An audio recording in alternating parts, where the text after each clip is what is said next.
Ketika seseorang datang menagih utang ke rumah Anda, lalu orang yang berutang tidak membawa uang yang cukup, tapi bukannya menghindar atau bersembunyi, ia justru masuk ke dapur, mengambil beras dan gula, lalu menyerahkannya dengan penuh rasa sungkan. Inilah momen sederhana yang terjadi di sebuah rumah di Magetan, Jawa Timur, namun berhasil menyentuh hati ribuan orang di media sosial.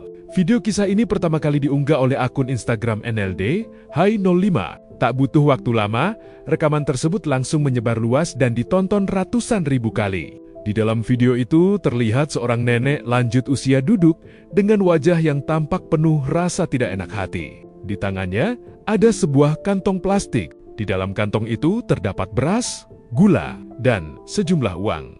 Nenek tersebut kemudian menyerahkan kantong itu kepada seseorang yang datang menagih utang. Namun dari situ terlihat jelas, uang yang ada di dalamnya tidak cukup untuk melunasi seluruh kewajiban yang harus ia bayar. Pemilik akun yang mengunggah video itu kemudian menjelaskan bagaimana momen tersebut terjadi. Saat datang untuk menagih, sang nenek sebenarnya sudah menyiapkan sejumlah uang, tapi jumlahnya belum mencukupi. Menyadari hal itu, nenek tersebut sempat masuk kembali ke dalam rumah.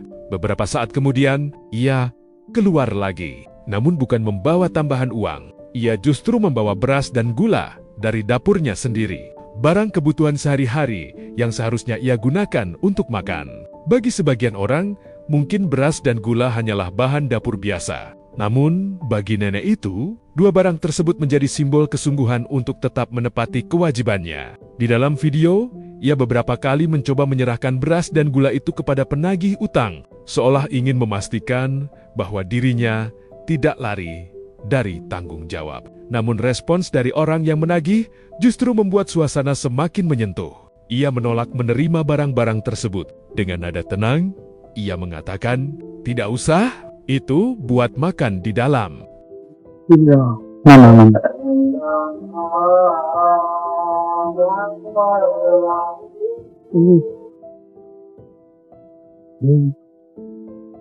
Nggak usah. Nggak usah. Nah, itu buat mana? Buat kita buat. Bang, barangnya udah sering Jangan. Makasih ya. Dipakai pasak punte. Itu buat mana? Kalimat sederhana itu kemudian menjadi bagian yang paling banyak dibicarakan warganet. Banyak yang menilai pertemuan singkat itu memperlihatkan dua hal yang jarang terlihat bersamaan. Kejujuran dari orang yang berutang dan empati dari orang yang menagih. Tak lama setelah video itu viral, berbagai informasi tambahan mulai muncul di kolom komentar. Disebutkan bahwa total utang sang nenek sebenarnya sekitar 1 juta rupiah. Jumlah yang mungkin terasa kecil bagi sebagian orang. Namun bagi seorang lansia dengan kondisi ekonomi terbatas, angka itu tentu tidak mudah dipenuhi. Namun cerita ini ternyata belum berhenti di situ. Setelah video tersebut menyebar luas, seorang warganet diketahui mengirimkan uang untuk membantu melunasi utang sang nenek. Jumlah bantuan yang dikirim bahkan lebih dari total utang yang harus dibayar. Dari keterangan yang dibagikan oleh pengunggah video, utang nenek tersebut akhirnya dinyatakan lunas. Sisanya bahkan diberikan kembali kepada sang nenek untuk membantu kebutuhan sehari-harinya. Nggak boleh utang lagi, tambahnya. Ini sisanya 350. Ya, makasih ya, aku nggak punya utang. Iya, nggak punya utang lagi, udah lunas. Makasih, ya, amin, amin ya. Nggak boleh utang lagi ya. Iya, makasih ya. Sehat-sehat ya. Iya. Nanti ada apa bilang ya, kita bantu. Iya. Ini. Iya. Boleh, kamu ada makan. Ini punya Mak. Coba Mas, IG-nya apa Mas? Coba saya pengen lihat. Iya, Saya penasaran juga. Oke. Kakak Linda, Mbak Diem terima kasih. Semoga nyambikannya lancar, rezekinya banyak, Mbak Sakat. Makasih, Mbak Sakat. Makasih semuanya ya. Aku sudah dibantu, sudah dikasih uang, terima kasih. Sehat ya. Ya. Kisah ini pun langsung memancing banjir simpati di media sosial. Ribuan komentar bermunculan. Banyak yang mengaku terharu melihat kesungguhan seorang lansia yang tetap ingin bertanggung jawab meski hidup dalam keterbatasan. Sebagian warganet bahkan mengatakan niat seperti inilah yang justru jarang ditemukan. Karena di tengah berbagai cerita di media sosial, kisah sederhana dari rumah kecil di Magetan ini justru menghadirkan pelajaran besar tentang kejujuran, tentang tanggung jawab, dan tentang empati yang masih hidup di tengah masyarakat. Semua itu berawal dari sebuah kantong plastik yang isinya hanya beras dan gula. Namun, justru dari situlah kebaikan kecil berhasil menyentuh hati banyak orang.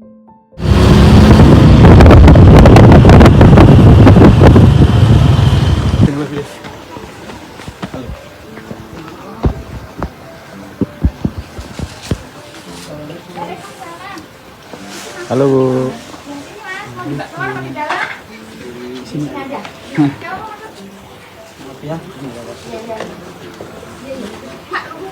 Assalamualaikum Nek. Halo Bu. Sehat. Ya sudah. Iya. Enggak apa-apa ya. Oke. Ya masih duduk keluar. Ya. Di luar apa di dalam? Coba sedikit.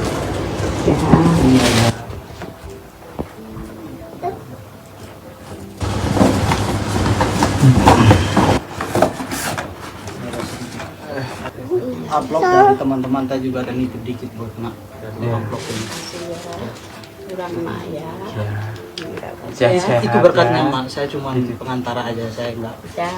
dikasih ini semalam dikasih orang, terus kemarin itu ada kan dikasih orang juga, tapi mereka nggak mau nyebutin nama, bilang ngasih aja ke mak. Ini yang semalam dia ngasih ini buat katanya buat beli kasih mak beras buat beli ini. Jadi kami beli, tadi kami masih mampir dulu ke toko sama. Udah, penting sehat-sehat ya. Ya.